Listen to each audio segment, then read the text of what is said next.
particularly because I don't think that that's really been clarified. I think Indian people are still working to determine what is intellectual property and how to protect it.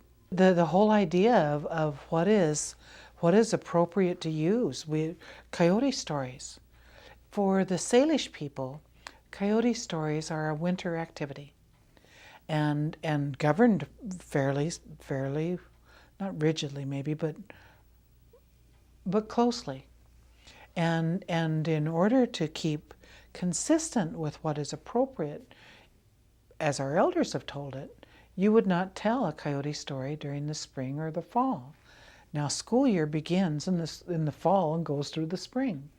So teachers need to understand that for this tribe, maybe not for other tribes, and not every tribe who also talks about coyote, but for this tribe, the coyote stories are winter stories. And they would prefer that we not use them any other time. But they will find coyote stories in other tribes. And so how are they to know which of these are only winter stories and which of these are teaching stories, but it wasn't as closely concerned with when to use them? And there is no magic answer. There is no right or wrong yet. We're talking about intellectual property rights. We're talking about who has the authority to say what is used, when it's used, and is it accurate, is it authentic? You can be accurate and not authentic, or you can be authentic and not accurate. How do we sort through all of the questions that we have? And Indian Education for All has made us look at it again. We've even talked to our attorneys and said, okay, property rights. I know now that I own the land that I live on. That wasn't 200 years ago anything I would ever have wanted to know. But today, that's a property right to me. But an intellectual property right, do we patent the language? Do we say only these people can speak the language or learn the language?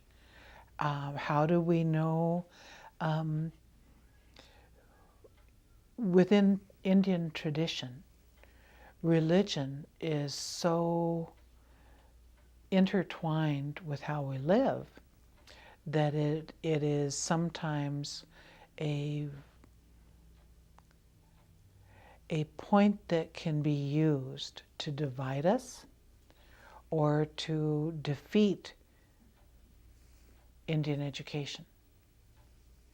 And what I mean by that is that we have seen places where the adults out here and are opposed to having Indian education, and in their attempt to thwart it will call religion or church and state separation. How do we keep religion out of the schools if Indian people had religion throughout their life?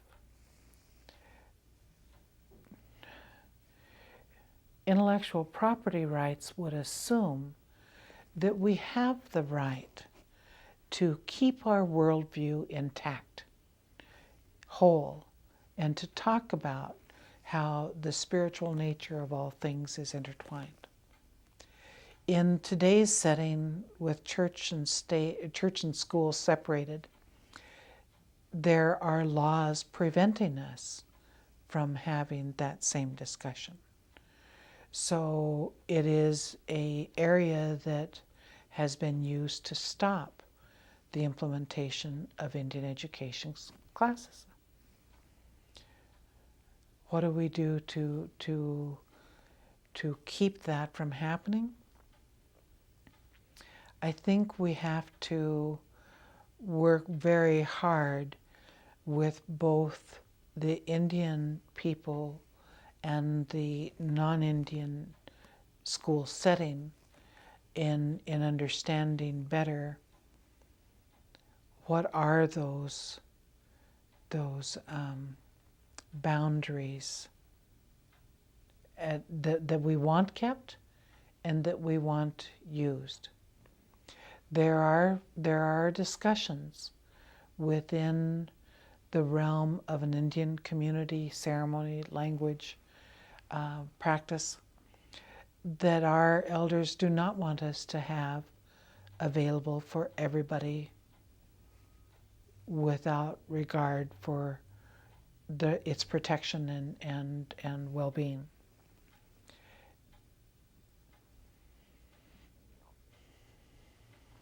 And part of that will have to come from Indian people in determining what they are willing to have shared, what they are willing to provide to people across the state or wherever internet can reach us,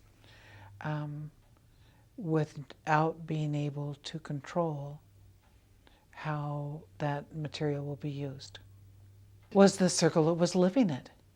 Was the circle that was interdependent upon keeping these things intact? And now we're a very diverse community. We have many people.